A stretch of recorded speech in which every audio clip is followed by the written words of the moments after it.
sanga umusore udafite imodoka, ntafite imodoka.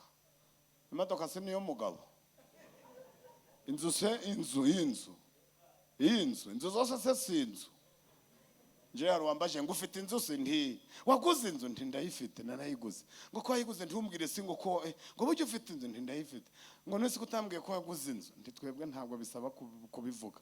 Ngo kubera iki nti twe ntatuzigura igihe kirekire nayiguze amezi 3.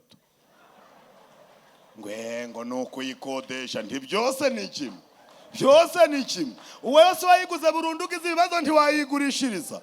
Ugatereta n'abakomisiyoneri uti munshakira iki? Umuntu yitumye bakagira gute? Yakongera kwituma bakagira gute? Yakwituma bakagira gute? Kuba tagwaye giripe.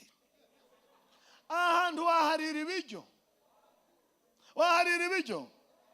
Icya kabiri nta sazi zatuma. Hafa nta sazi ziba zihari. Isazi ivuye hariya ikagukora ku munwa ntakorera. Ntakorera wagira. Ndashaka kukubwira ko icyo wabura icyo cyose, icyo wishingikirije cyose, n'ubu uri umubembe, 0 ntacyo uzabura icyo. Icyo cyo kwivuga ngo ngewe ngo nubwo ndi kwiga ngo ntanzaho umushomeri ngo sinzabura ibyo nkora, papa afite uruganda mama akora hanaho, ariko uri umubembe. Ngo umunsi umwe aka gakobwa karagufata kakagutaransifera iwabo kandi bakagukurikirana ugahabwa serivisi. Kakakobwa oya niba atayikiriza ubihoreye mu ijuru barayi. Haleluya!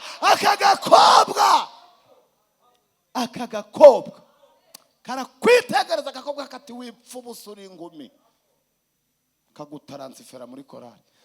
Aka gakobwa nakagaka, aka gakobwa kagusanga utuye ahantu abarozi bakugose bagiye kukwicira imfura bayisaza, kagahita kakubwira kati utuye ahangaha hari ahandi ho gutura ahari, si wakwimukura biki.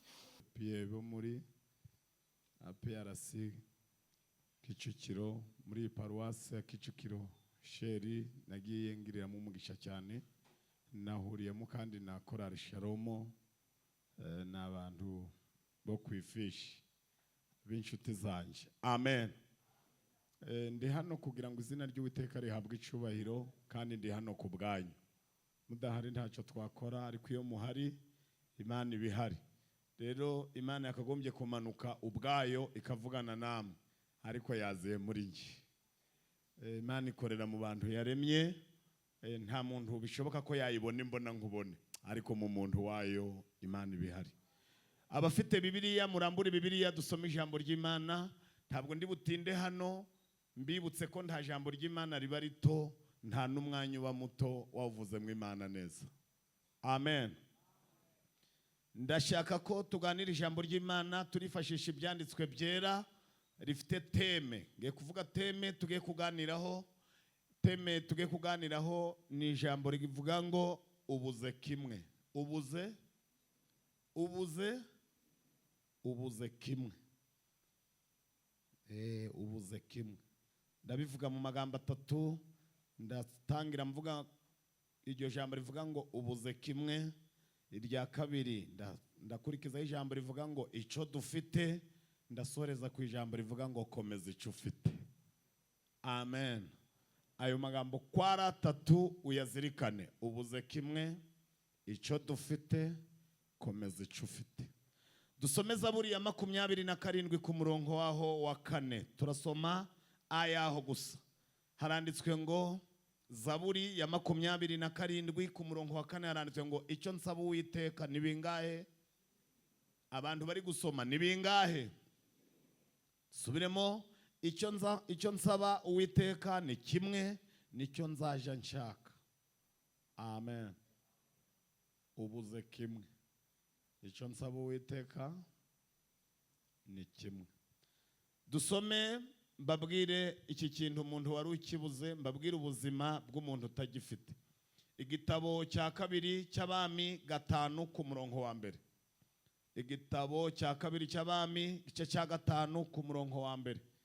ngiye kubabwira umuntu wari uriho atagifite, afite ibindi bintu byinshi ariko abuze iki kintu. Abwira ubuzima yarabayemo. Igitabo cya kabiri cy'Abami igice cya 5 ku murongo wa mbere haranditswe ngo Namani umugaba w'ingabo z'umwami w'i Siriya yari umutoni kuri shebuja kandi w'umunyacyubahiro, kuko ari we Uwiteka yaheshaga Abasiriya kunesha. Yari umugabo w'umunyambaraga, w'umunyamaboko, mbabarire, yari umugabo w'umunyamaboko w'intwari, ariko yari umubembe. Yari iki? Yari iki? Uyu ni umuntu utari ugifite. Reka mbabwire umuntu wari ugifite. Ibyakozwe n'intumwa 3 ku murongo wa 6. Umuntu ugifite. Ibyakozwe n'intumwa 3 ku murongo wa 5. Duhere ku wa 5. Wa 5 n'uwa 6. Haranditswe ngo abitaho agira ngo hari icyo bamuha. Petero aramubwira ati ifeza n'izahabu ntabyo mfite, ahubwo icyo mfite. Icyo ngize gute? N'abantu babiri bari kubivuga. Icyo ngize gute?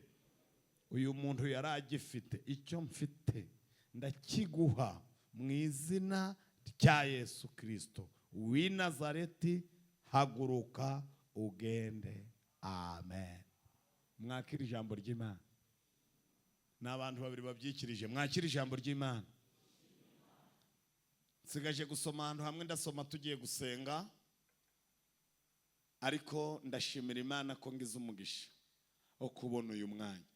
Amazina nitwa Nshizirungu Emmanuel. Ndubatse, mfite umudamu n'abana, ndi umubwirizabutumwa bwiza bwa Yesu Kristo umuhamagaro. Ndi umukristo wo muri paruwase ya Gasasa ku itorero rya Kadahenda mu rurembo rwa Rubavu, ariko ntuye Musanze. Nishimiye kuba muri iki giterane.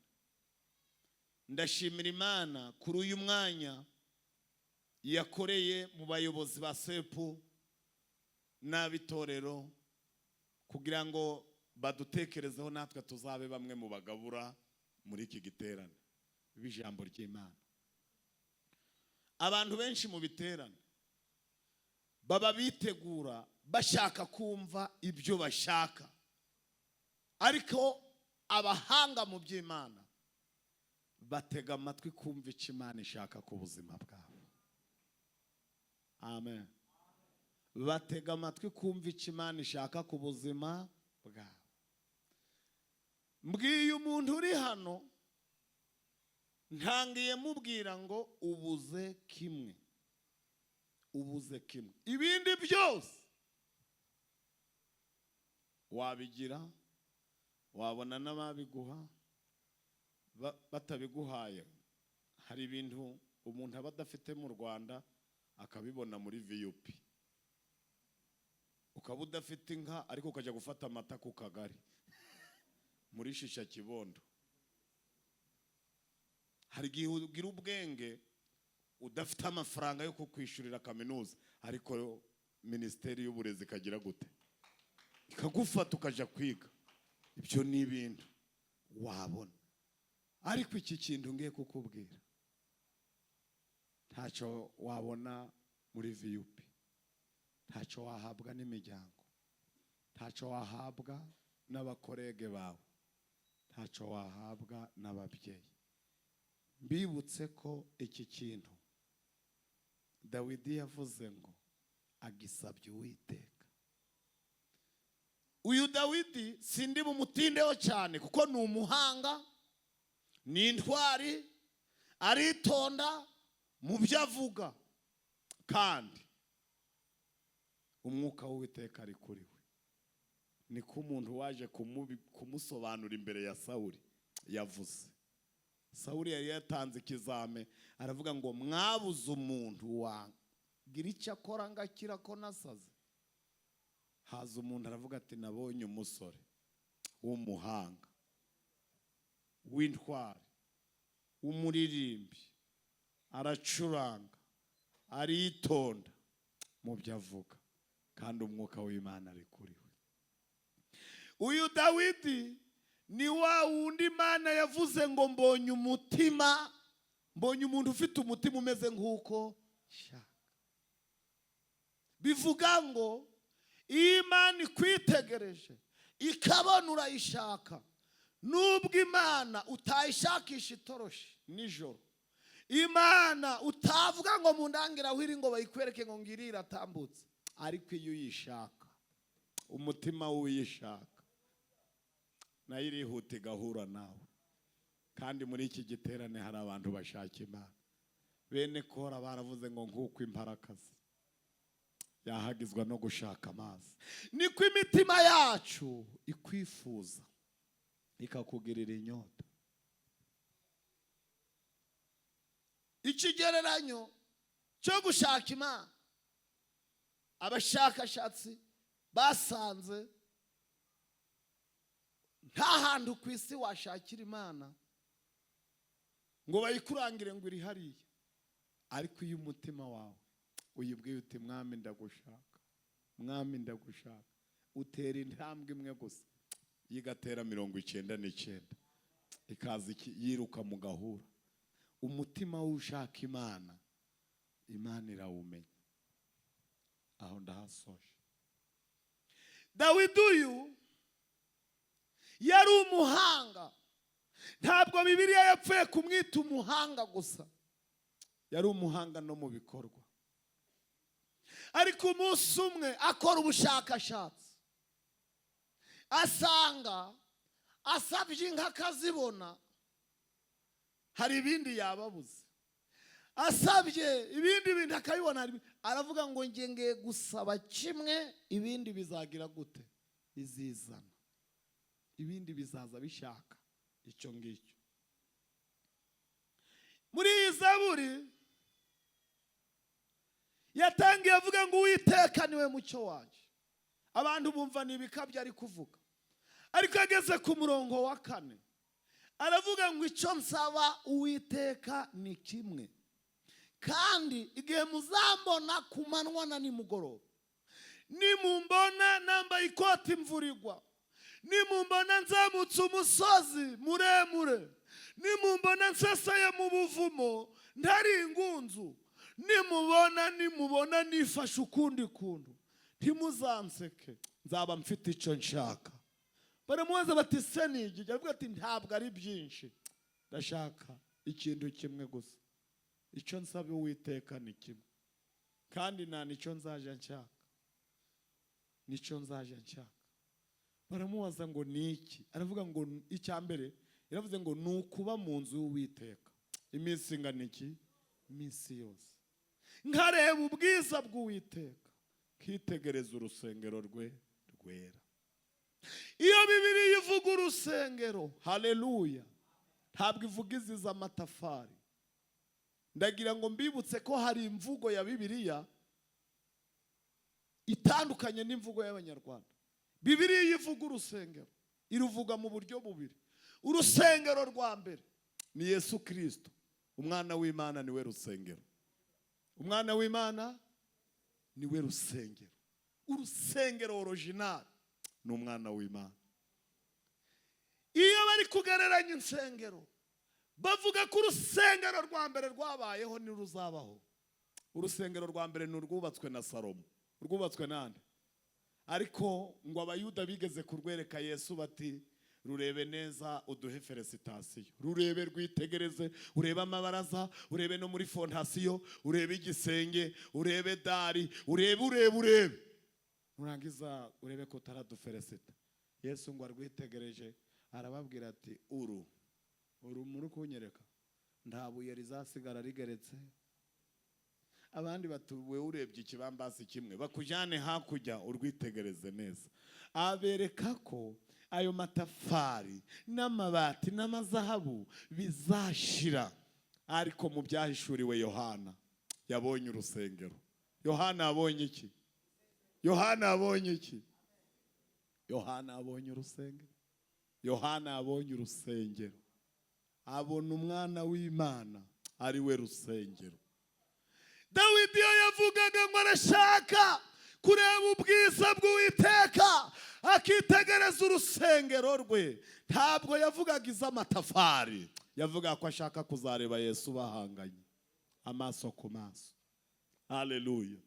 Icyo nicyo gisobanuro cya mbere. Icya kabiri kandi reka nkihorere, insengero musanzwe muzibona, hari n'urwahoze kimicanga kera bukeyerura. Ubwo abanyakigali murabizi.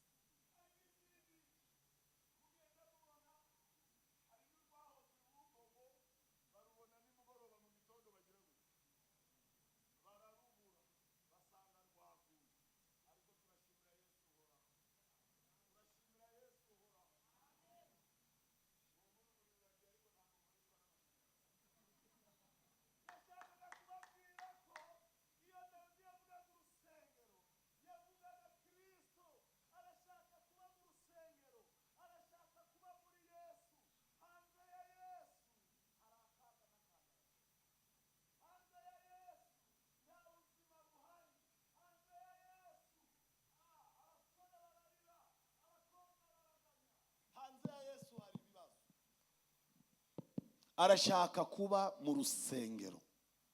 Iki nicyo Dawidi yavugaga ashaka kwirukaho kandi azatuza akibonye. Ni ukuba mu rusengero. Ni ukuba mu rusengero. Arashaka kuba muri Yesu. Haleluya.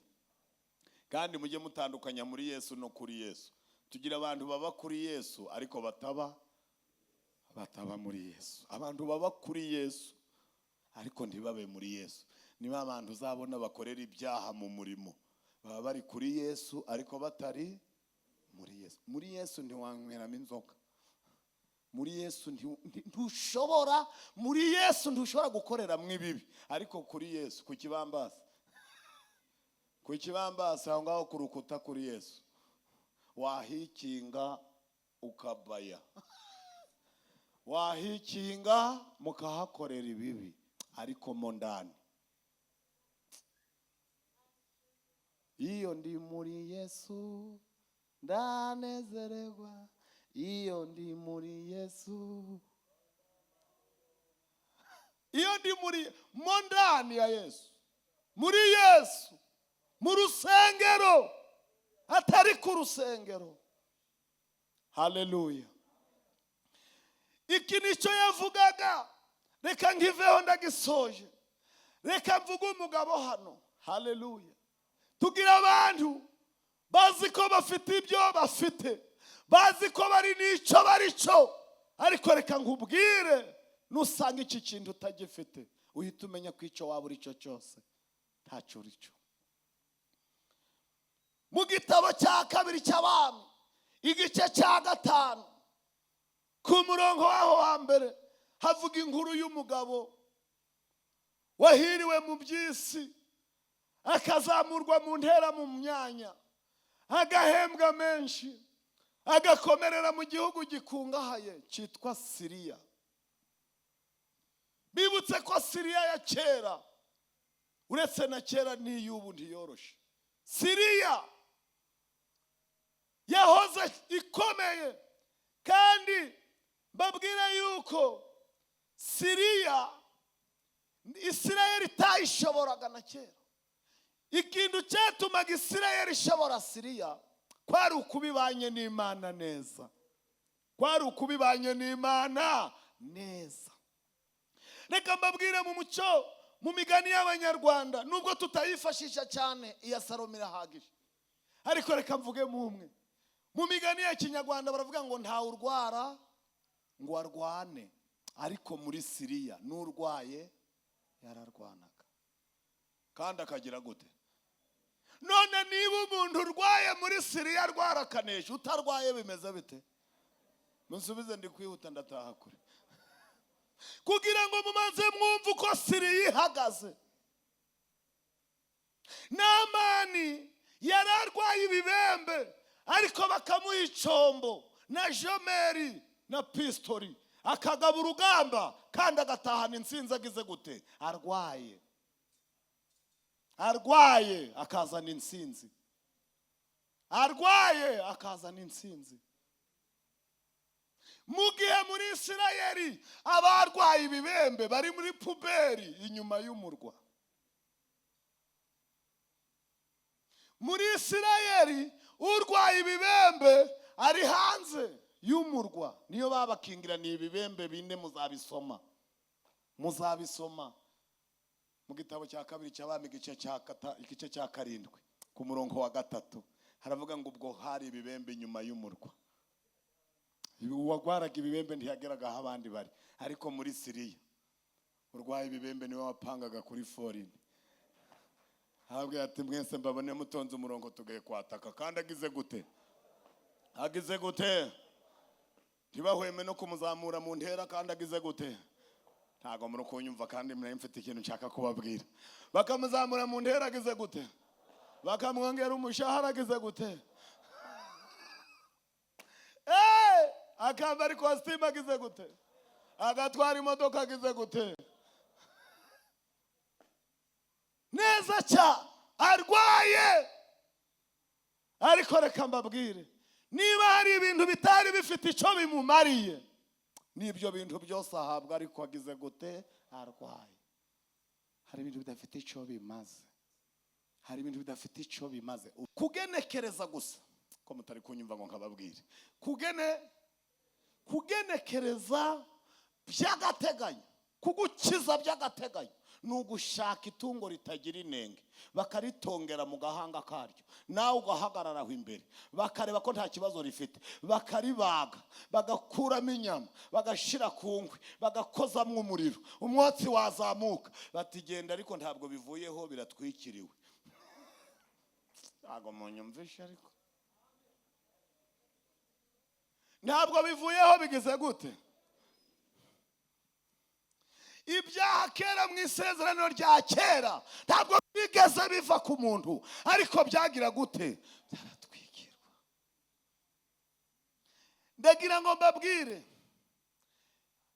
gutwikirwa kwa kera, umuntu yitumye aha bagatwikira, yakongera kwituma aha bagatwikira, yakongera kwituma aha bagatwikira.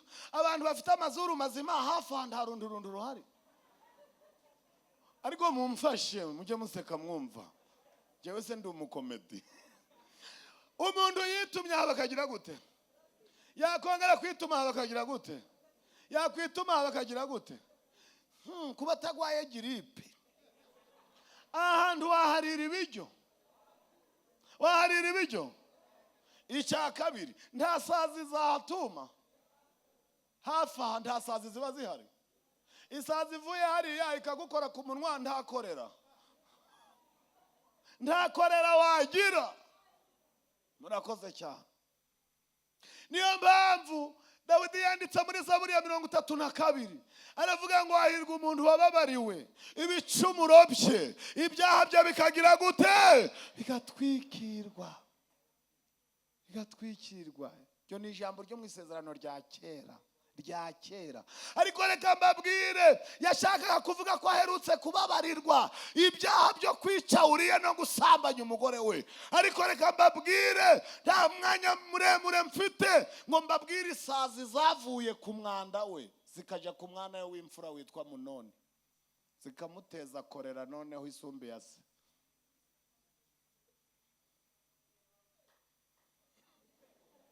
Isazi zavuye ku mwanda wa Dawidi w'icyaha cye, zahise zifata umwana we zimwanduza korera y'irari, ngo we noneho ntiyararikira abo biganye, ntiyararikira abo babana mu isoko, ararikira umwana wa se, mushiki we, cyo bita korera ikaze. Nta mwanya mfite ngo mbabwire izi sazi zarazamutse zifata uwitwa Munoni. Amunoni aviyora Tamari, anamufata ku ngufu, anamuterese,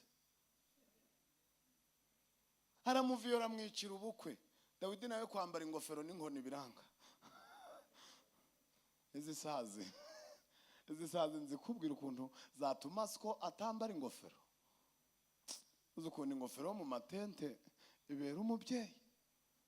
Isiko yishura amashuri, agura inkweto n'ikanzu, ntazambara ingofero kubera ikintu kimwe udafite. Urababaje. Ubuze kimwe ariko humura, kandeke kugucira urubanza materaniro atarasoza. Kavuga ati kandi se kunshira urubanza kandi ngiye kugishaka. Ariko muvuge ngo amena niba turi kumwe. Bababwiye ukundi zisazi zavuye ku mwanda wa Dawidi zigatarukira ku muhungu we witwa umuhungu we witwa Aduniya, akararikira umugore wa se. Asaba umugore wa se ngo amubere umugore nkaho nta bakobwa bahari. Ikindi cy'igisore. Ikindi cy'igisore kiri kurarikira umugore wa se, inkumi zose ziba muri APRC wabuzemo nimwe. Ararikira umugore wa se kubera isazi zavuye ku mwanda wande wa se. Isazi zavuye ku mwanda wa Dawidi zagiye ku muhungu we witwa Busalomo, nawe ngo arongora abagore base. Muvuge ngo ni umwanda gusa. Imyanda ya kera. Ariko reka mbabwire ijambo ry'ubugingo. Muvuge ngo amen ndibabwire. Muvuge ngo amen ndibabwire. Ubutumwa bwiza bwa Yesu Kristo ko bwanditswe na Yohana igice cya mbere ku murongo wa 20, ku murongo wa 29 kugeza ku 32 muzasomamo ijambo rivuga ngo nguyu ntama w'Imana. Nguyu, muvuge ngo nguyu. Nguyu ntama w'Imana ukuraho ibyaha by'abari mwisi. Nguyu we ntatwikiragira ate akuraho. Muhe Yesu icyubahiro uzi gukoropa. Yesu arakoropa. Yesu aratorosha. Yesu ni uzi gukora isuku. Afata icyari igisambo akagihindura umuririmbyi. Yesu arakoropa. Urantangaza Yesu, urantangaza. Ukura umuntu muri puberi ukamuhindura, ukamukarabya ukamusiga ukanamwambika. Urantangaza Yesu. Ndongera kuvuga buri mucuranzi wese wa Sharomo ari ku gicurangisho cye. Mugire vandi kwihuta ariko mwe kujya muri vanga. Hamugani wabo ngo atabajura bivanze n'irondo. Ndabwo abacuranzi bivanga n'abaririmbyi. Mujye mwicara ku kanyu na pastor ntava ku gatuti. Je ndi kubashakira akazi mukanga gukora muracuranga tutashe siko twenda kuva. Haleluya rata. Nashaka kukubwira ko Yesu ari we wenyine ubifite mu nshingano gukuraho inuma n'intungura n'ibimasa. Nubwo wagira amafamu 100 ntabwo yakuragaho, yaratwikiraga. Yesu arabyitegereza tuyu mwanda mu mafamiye. Uyu mwanda mu mafamiye ntabwo nawihanganira ndamanutse. Amaraso ya Yesu turashimira ko arutayo ayibitungwa. Amaraso ya Yesu araza akagira gute agakuraho uwari igisambo Nyabugogo. Mukabona araje imbere, yagera imbere ati yanyishuriye imyenda nta rubanza. Bati ngo iki? Yanyishuriye imyenda nta rubanza mfite. Yesu afite ubushobozi bwo gufata uwari umusinzi akamugira perezida wa korali.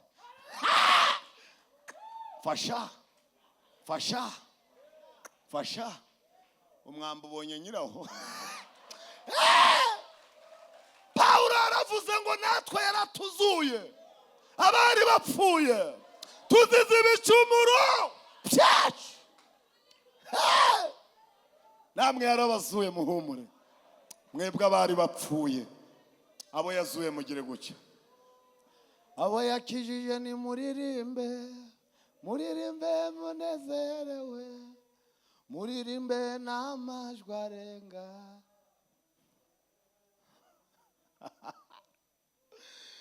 Bibiliya reka mbabwira uko ivuga. Umuntu wakize ibibembe mu isezerano rya kera n'umwe gusa ni Namani. Namani yari ahagarariye abanyamahanga. Cyari ikimenyetso ko abanyamahanga bazakira ibyaha. Uwabimukijije ninde? Ni Elisa. Elisa yashushanyaga Kristo uzakiza abandi ibyaha. Elisa ashushanya Yesu, Eliya ashushanya Imana. Niyo mpamvu Eliya atapfuye nuko Imana idapfa. niyo mpamvu Elisa yapfuye kwari uko Yesu azagira ate azapfa. Bari abahungu nicyo byasobanuraga. Ariko se uru ruhande mwe muri kundebera barahari nuko narigize ngo mwatashe n'imibiri yasigaye. Kanihunte biganza jye ndebera iminota itanshira. Bibiliya ivuga iki? Bibiliya ivuga ko Namani nasomye ibintu bitanu. Ivuga ngo Namani yari umugaba w'ingabo, yari umutoni kuri shebuja, cya kabiri. Cya gatatu yari intwari. Cya kane yari umunyamaboko. Cya gatanu niwe Uwiteka yaheragamo kunesha kafandi w'Abasiriya. Gatandatu igahita itesha agaciro ibyo ari byo byose. Ariko fasha iyo batangiye bavuga ibyuri byo bagerekaho, ni ukuvuga bati abo wa mbere ku ishuri iwabo barakize, ntategwa inkunga n'imiryango ifasha imbabare, yambara neza ariko ni indaya. Iri jambo ariko rihita ritesha agaciro ibyuri byo byose. Iki kintu kimwe iyo kibuze ibyo ufite byose bihita byibona chini.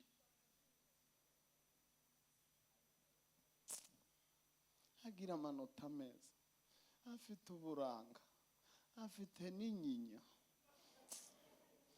afite amantama, afite amantayi, ariko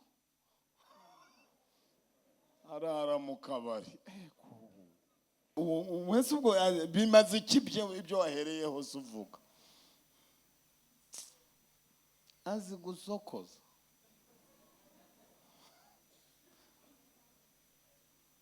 ariko yagututse. Iri jambo rivuga ariko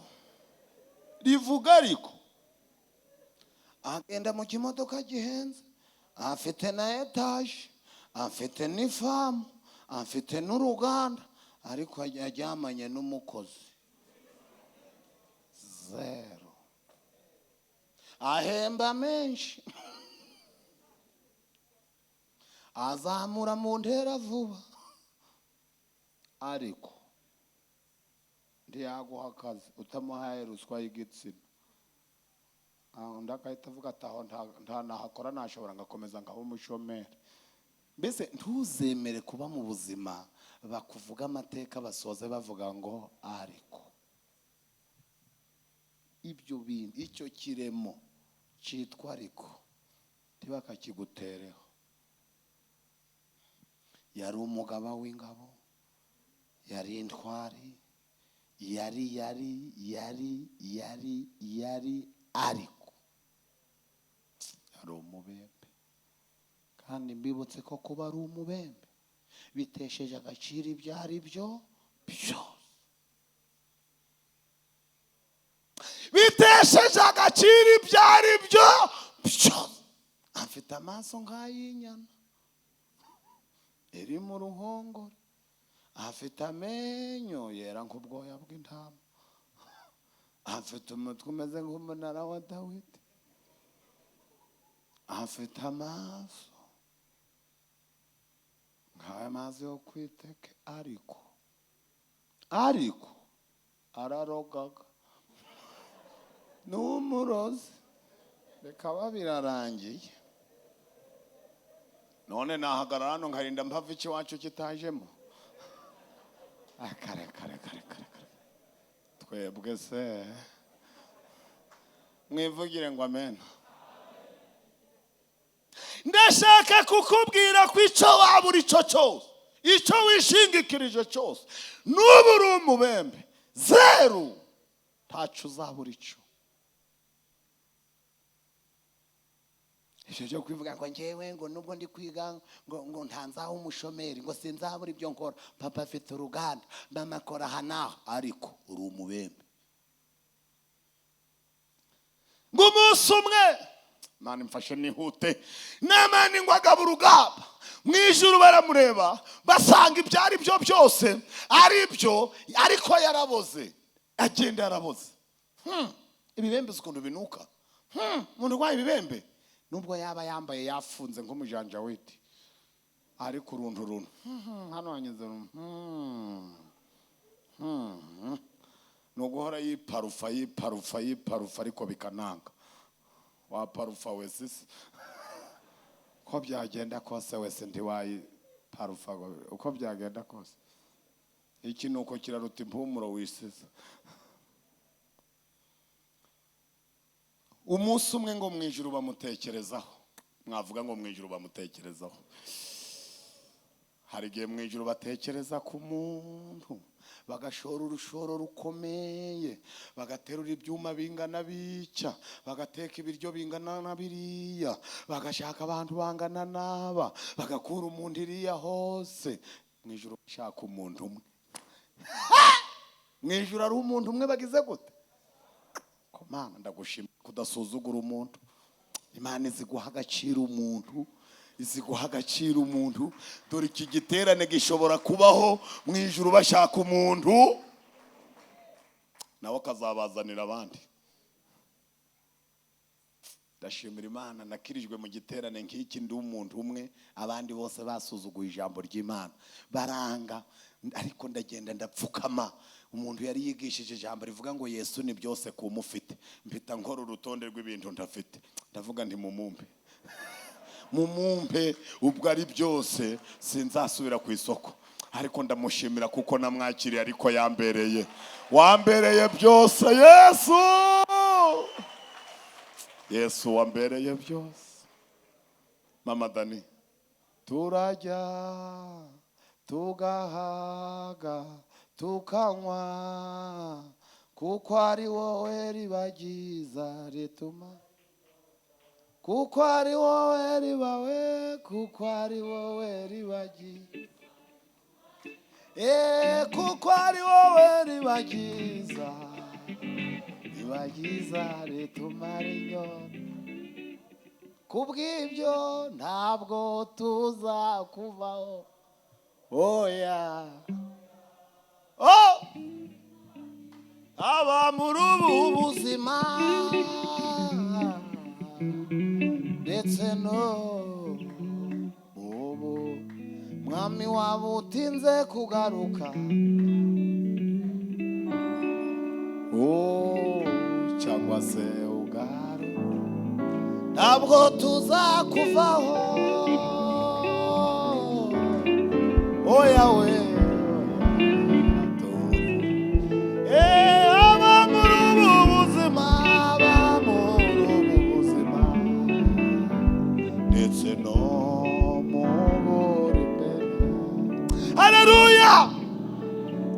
Ari umuntu umwe bashaka mu ijuru ngo bategura urugamba rw'Abasiriya bajya gutera muri Isirayeli. Mu ijuru bari kubireba ngo bakora intambara banesha Abisirayeli. Mu ijuru babireba ngo banyaga inka, bajyana n'intama, banyaga abantu, ariko ngo bajyanamo aka gakobwa, ngo banyagamo agakobwa.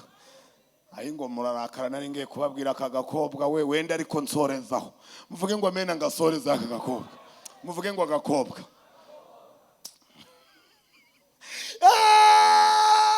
Hari ahantu Bibiliya ivuga umwana w'umuhungu, ivuga ko ari Yesu, ariko yagera ku mukobwa kavuga ko ari umwuka wera.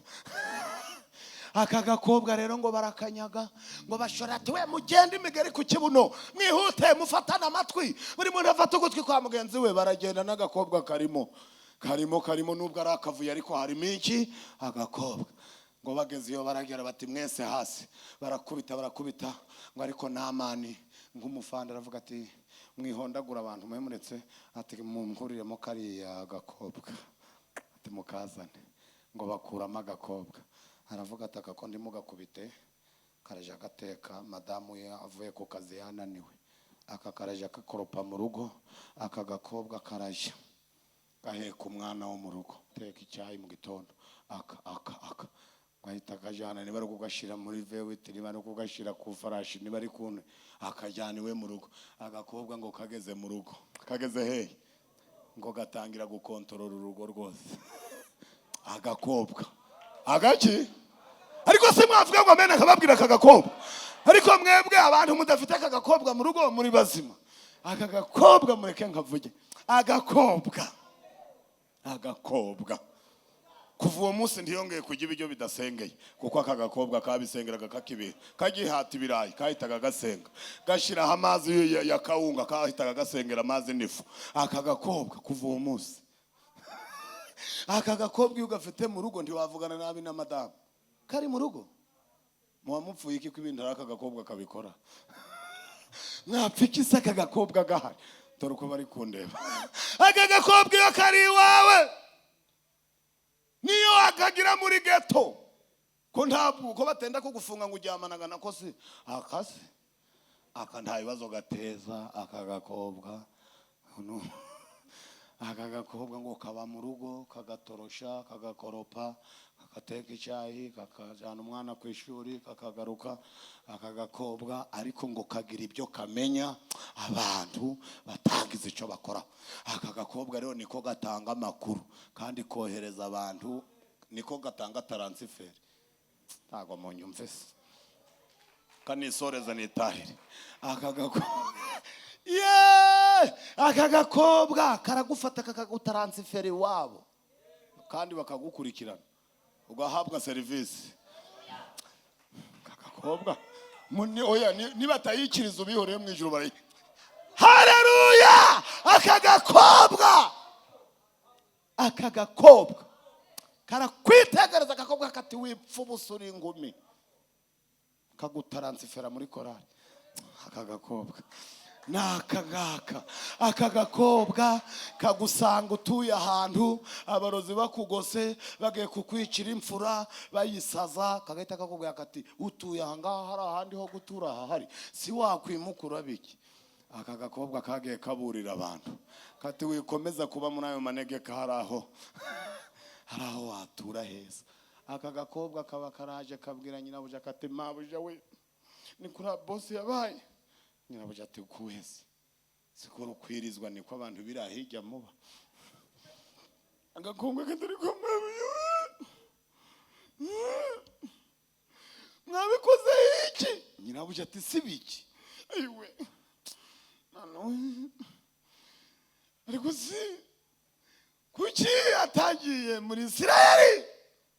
Nyirabuja ati kugutera yose se ejo bundi siyo bagukuye bakunyaza muri Isirayeli. Agakobwa katakagenda atagiye gukora intambara, agiye kwivuza.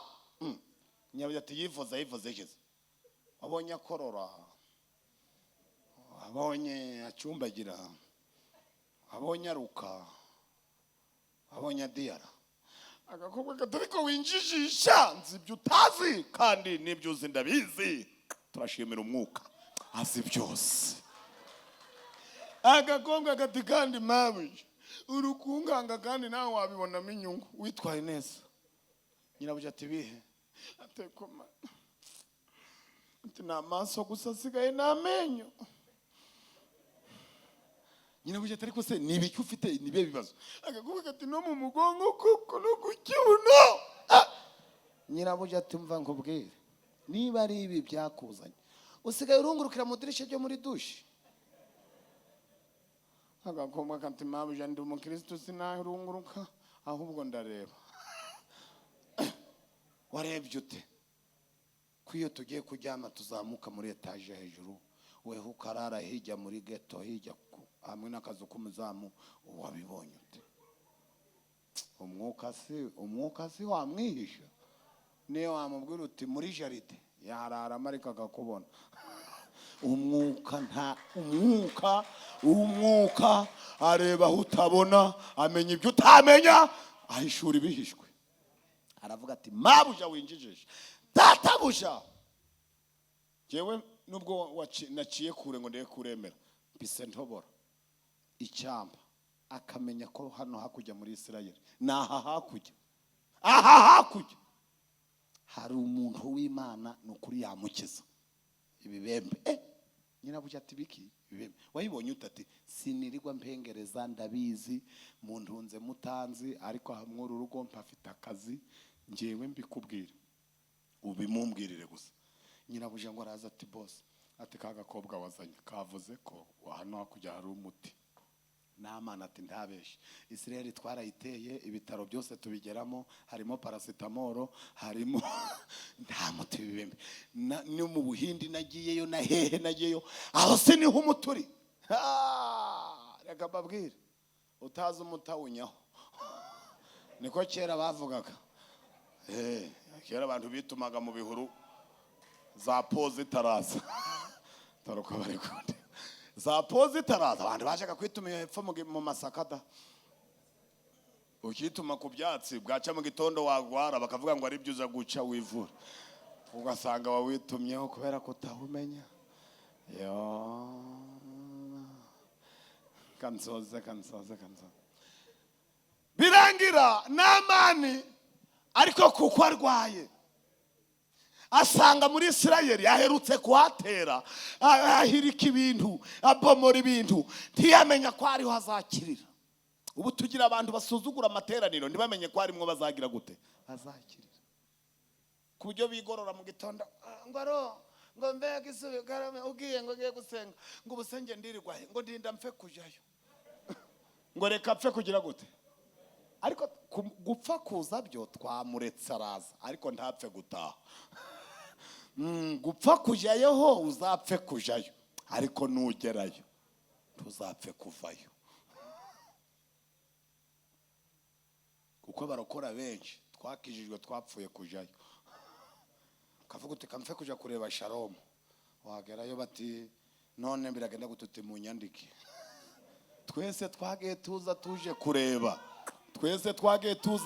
kureba ariko dutaha bagize gute batwanditse torera hijya bariyo sha bameze nkanje umva twaje dufite tutimwe muri aho turaje tureba imiziki iri hepfo ariko tuhageze baravuga turumva dutaha batwanditse we.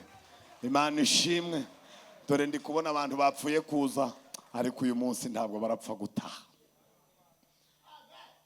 Bibiliya ivuga ko Namani kubera indwara yari rushagaho kumurembya ngo iramubabaza abaravuze ati ako gakobwa kaza tuganire none se sha ako ibyo bitaro biri he ati biri muri Israel ahagana idotani niho wagukiza ari aravuga ati sawa akanje muri ambassade ndagenda byemewe n'amategeko mpuzamahanga aragenda abwira umwami ati nabonye ahandi bitaro umwami ati ndege izakujana wenyine nse cyangwa uzajana undi ati ntabwo ari bisaba indege no kwambuka n'igare ryangezayo nese ati na hakurya aha se mwari mwateye yego ubu se hari ibitaro bihari ati babindangiye hehe se ati dotani hose nta mwahateye ati nta twagezeyo ati ngaho nteyeho kashi.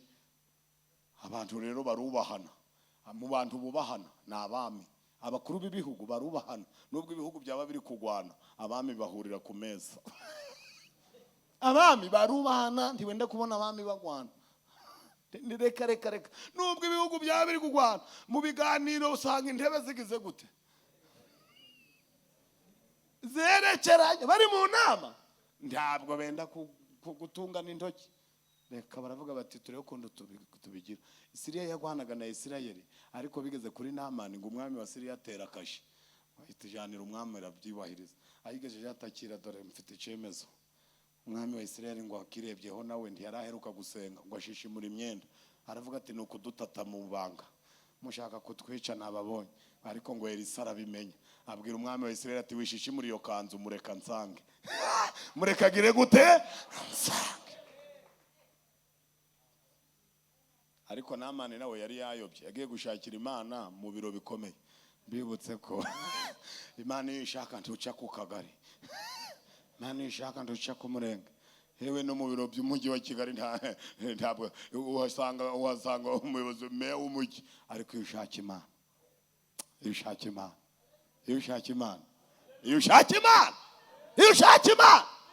abanyabwenge bagiye gushaka Yesu bayobera kwa Herode bagira ngo niyo umwami yavutse kuko itegeko ryaravugaga ngo umwami abyara undi bagira ngo ni umugore wa Herode wabyaye baba bagezeho bati Imana yakoze Herode ati Imana yakoze iki bati mwabyaye Heroda turetse no kubyara ntidutwite. Tugira abantu bayoba. Tugira abayobe kandi muzi ngo abayobe ni nabaswa n'abanyabwenge. Abanyabwenge arare muri rigore na matera yaguze ihenze. Ubwo buyobe bubaho. Umuntu yiga primaire akayirangiza secondaire akayitsinda afite amanota meza, yagera muri kaminuza ngo bamuteye inda ngo itateganyijwe. Nese yateganyije iki? Ariko nje hari n'ibintu umuntu avuga simbyumva. Inda idateganyijwe bivugiye. Nese yayinyweye mu gikoma. Oya wana. Byo bintu ubundi iyo ubikora uteganya bibiri. Inda idateganyijwe yateganyije iki se?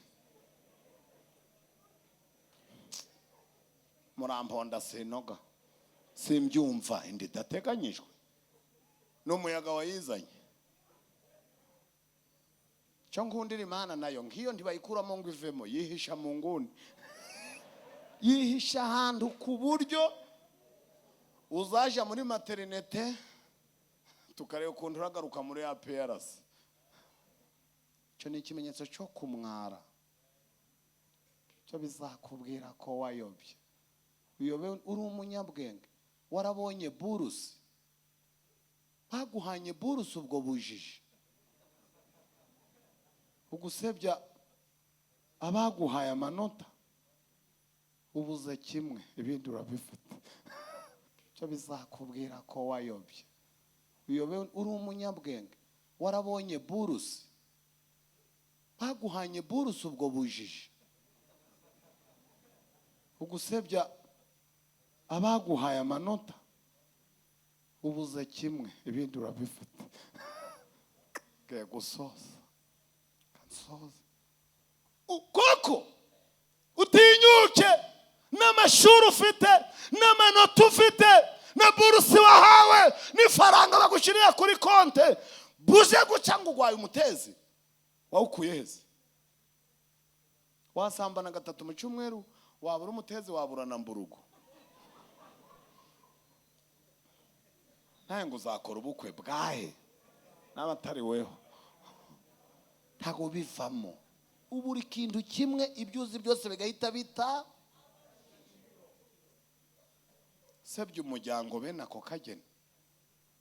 Umuryango ukakubura kuri telefone ndimo zanshake. Ugiye heze? Ugiye muri Nyabarongo ugashaka kwiyahura bikanga. Wahagarara muri rombo imodoka zose dufite feri. Umva ngwiki kubera ikintu kimwe ubuze Yesu. Ariko reka dusenga Imana. Kanegera umusaza dusenga. Namani ngo agezeyo ava ibwami yerekera i Dotani ngo Elisari yohereje umugaragu we amuje imbere ati tugende. Nguwo ku giti cy'inyoni, nguwo kanyinya, nguwo Nyirangarama, nguwo mu Gakenge, nguwo mu Kivuruga, nguwo i Musanze, nguwo mu Byangabo, nguwo Isake, nguwo. Namana ati ibi bitaro ko bikomeye bikaba biri mu cyaro.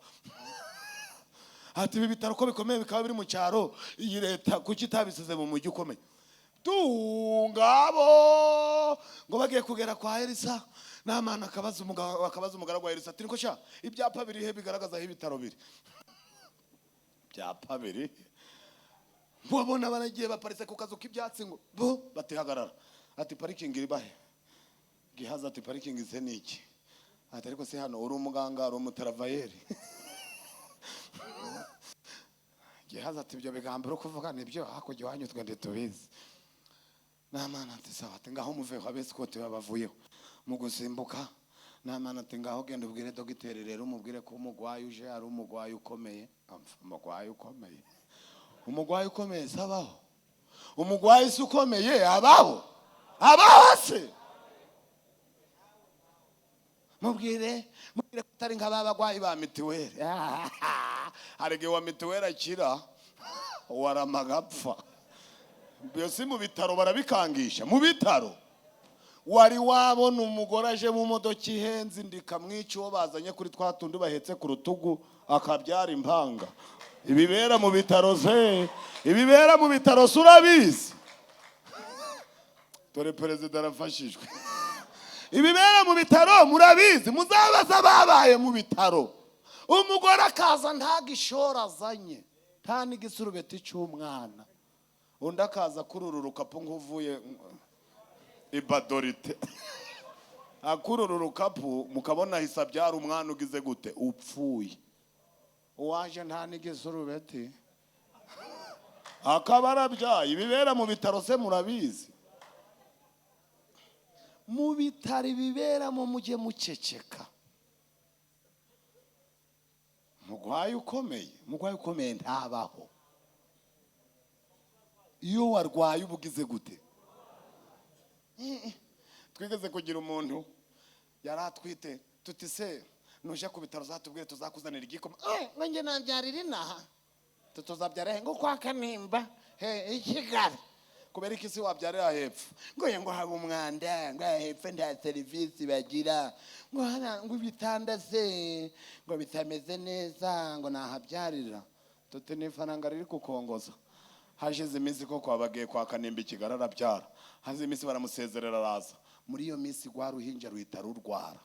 Rurwaye rufatwa nijoro ahita aja kuri bya bitaro byo yanenaga ngo biri mu mwanda. Kandi bahita bamuhama igitanda agahinja bagakubita muri kuveze. Tumusangamo. Tutaho wabyariye ko atari huri. Aho wabyariye ko atari huri. Imana izajira abacisha bugufi, mujye mugabanya amafiyeri, twese turi ku butaka. Twese turi ku butaka. Niyo waburara mu kirere ntiwirigwayo. Kansoza. Ariko Imana ibafashe. Arasohoka ati boss yute hari umugwayi ukaze. Elisa nawe ndamukunda iyo umuntu azanye ubwirasi ndibakorana. Gihaze ngo baragiye ati boss ati ngwino murebe nti numugwayi ukomeye aziye ku farasha afite nabandi bamugose. Elisa aravuga ati uwo mwirasi sinkorana nawe. Ubundi nakagombye kumukirisha ijambo ryanje agahita akira, ariko kuko afite ubwirasi ngiye kumuhita mwandikira konterevasiyo cyo bita amande. Nukuri ntabwo ari amazi ya Yorodani ariyo yakijije Namani yakijijwe n'ijambo. Ari amazi na amande Elisa yamuciye y'ubwibone. Iyo ufite ubwibone Imana iguciki. Hari umuntu aba ari umukobwa ngo ngewe ngo nasanga umusore udafite imodoka, ugasanga umusore udafite inzu, Imana ikamureka abagashingira ngo afite imodoka n'inzu, bamara kubyarana gatatu bagahita bakena. Tukareba ko arasubira iwabo. Sanga umusore udafite imodoka, imodoka se niyo mugabo. Inzu se inzu zose se si inzu. Je harwambaje ngo ufite inzu se nti waguze inzu nti ndayifite narayiguze. Ngo ko wayiguze ntumbwire si ngo buryo ufite inzu nti ndayifite. Ngo nese kutambwiye ko waguze inzu nti twebwe ntabwo bisaba kubivuga. Ngo kubera iki nti twe ntatuzigura igihe kirekire nayiguze amezi 3. Ngo nuko yikodesha nti byose ni kimwe. Uwese wayiguze burundu ugize ibibazo nti wayigurishiriza. Ugatereta n'abakomisiyoneri uti munshakira iki? Byose ni kimwe ntibazababeshe. Nta nzu ya Burundi baho, nawe ubwawe nturuwa burundu. Kujya moto besha ngo aracyari umupangayi aramaze apfa kubabona yikode. Ibyo se bitwaye iki? Nta bantu si bazigurisha bamaze kuzikinga atarayiraramo.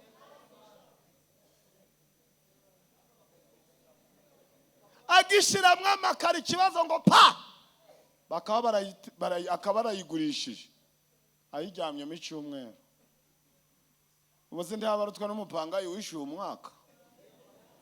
Cyo muba murimo mwigize mwabize byuya. Nje nayishyuye amezi 3. Inzu ya burundu ni serikeye.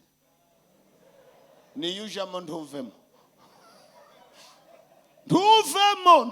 Niyo bashyiraho ibikorwa remezo, babigushira hejuru ntabwo bagukura mu sanduku. Reka niyo batunganya umujyi ariko ahandi hose famo. Tugiye kuhubaka ibitaro batabimuraze, iryo tegeko rirahari. Igihe yagiye kuba ibikorwa rusange ugomba kwemera impinduka. Ariko bene data, Namani Elisa aramubwira ngo jya mu ruzi Yorodani. Namani aravuga ati ariko murasuzugura barokore murasuzugura. Nge n'amanota yanjye na direde zanjye n'amafiyeri yanjye mfukame ku makaro. Ahubwo sinangwe nawe ni amakaro ntari amakoro. Twe twapfukamye ku makoro, none wowe ugiye gupfukama no ku makaro. Ayo mahiga ubonye urayazi. Aramubwira ati nkuboneyo. Namani ati wacu hari inzuzi, hari abana na papa, ntabwo namanuka muri aya mazi. Tukajya unsuzugura kandi nukuri no kumbwirira uri mu nzu, ibaye wasohotse ukareba n'ibintu mfite ku rutugu, kanasohoka ukareba n'igikapu kirimo amafaranga mfite, nta nubwo utazuragira ngo ni babagwayi bazana mu ngobyi zo ku rutugu bahetse ari bane. Kandi nta nubwo wanambajije yo nize ngo nkwereke borove mfite, ntago ngo nkwereke na diplome mfite. Uri kunsuzugura cyane. Nanagize ngo urasohoka tuvugane, undembarembyeho ibiganza tuganira nyine upima umuriro. None ahubwo uri no kuvuga uri mu nzu, si wasohoka ukandeba. Elisa ati nta mwanya mfite wo kuvugana nawe, vugana n'abaciye bugufi, kubone mu mazi niwe ushaka gukira. Namani ngo abwira abahungu ati dusubireyo twigendere n'ubundi napfuye mpagaze. Abajanama batinya kubahwa, uretse ubu fiyeri tutazi y'ubukuye. Iki gikapu cy'amafaranga ndari wakizanye ngo urishura ibyo baraguca byose. Umaze imyaka ingahe warabuze? Umaze imyaka ingahe urara mu kabari? Unywera nganiki? Usambana na bangahe? Bazagutera ingwara uzivuze hehe? Tasoni iyo gusaba ikiruta ico ntawe ari kugikora. Tumanuke mu mazi tuguherekeze. Namani ngo akora imibara avuga atari ko kwa mugani kanje ubuze bibavuze se ukore ati tumanuke. Abandi bati twihutu bikore gisirikare inkuru kujya atize. Ntawe bikore inkuru kujya atize tutaye. Si ibyo gusa. Namani ati murajya mumbarira muvuge ngo rimwe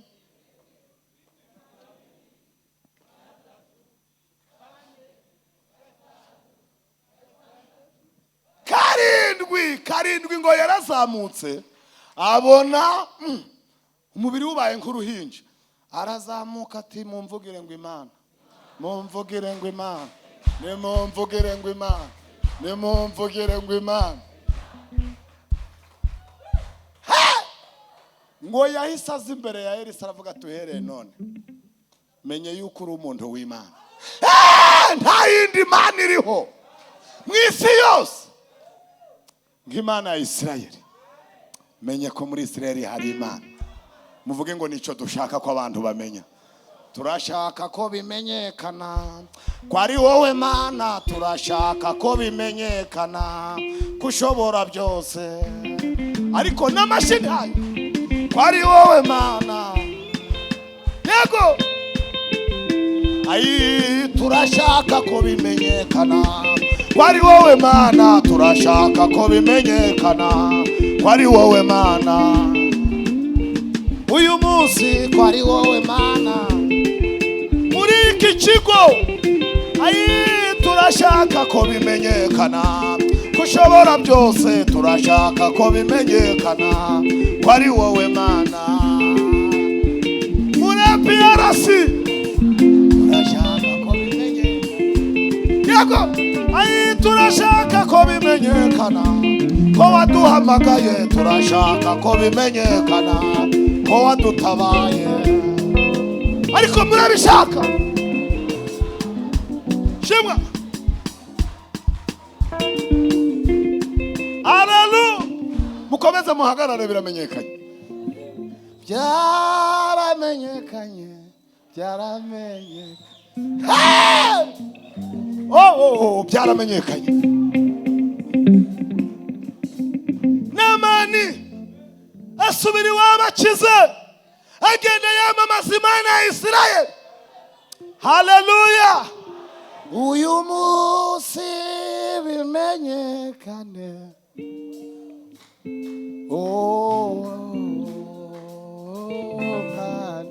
haleluya. Mukomeze muhagarare. Petero yavuze Imana, ageze ku irembo ryiza kaririya jya hariya, ngo hasangaho ikirema cyitwaga Aineya, ngo cyari kimaze imyaka 40, cyararemaye, gifite ubumuga. Abantu bagiye igiceri, ushiraho igipesi, ushiraho iki byose. Ariko ngo Petero na Yohana bahageze, ngo ikirema kirabareba kiravuga kitaba abahungu barampa inote. Petero avuga ngo nta feza nta n'izahabu dufite, ariko icyo tugize gute? Fasha icyo dufite turakiguha mu izina rya Yesu. Ngo umuhungu Petero aramubwira ngo ntumbire, ndagifite. Ngo umuhungu aramutumbira. Petero aramubwira ngo haguruka mu izina rya Yesu. Uwari wamugaye agira gute? Arahaguruka. Reka nongere nibutse abantu bari muri iyi sare, mbibutse ku bumuga bwose ku isi baragerageza, ariko ubumuga bw'umutima, ubumuga bw'umutima nta rugingo, nta nsimbura rugingo umutima ugira, nta pièce de rechange. Iyo umugaye umutima biba birangiye. Baravuga ngo nta muryango utabyara ikimara. Ubwo iwanyu niko bavuga. Ubwo iwanyu niko basigara bavuga. Usangaga abakuru bawe bose barashingiwe, ugasanga bashiki bawe bose barashatse banarabakoye, bakababwira ngo muri abahengo kwa hariya ngo kwa cyakirara, ngo nta muryango utabyara ikimara, ngo kirana icyo cyatuvutse kubera umutima wawe wamugaye. Ariko turashimira Yesu ufite umuti w'umutima. Ni Yesu wenyine ugira uko abigenza bikemera. Ni Yesu wenyine ugira uko abigenza bikemera. Icyo dufite turakiguha. Shalom, mubabwire ngo icyo dufite twakizanye. Abasepiye mubwire bene wanyu baba hano, nta kindi cyatumye iki giterane kiba. Umuhango warangiye tuba twatashe, ariko bafite ikibazo nabo bashaka gukora umuti wacu. Manumvise ngesho ryanjye, manareba agahinda kanjye, icyo kwingingira nuko bene wacu mana we, manumvise ngesho. Tugiye gusenga.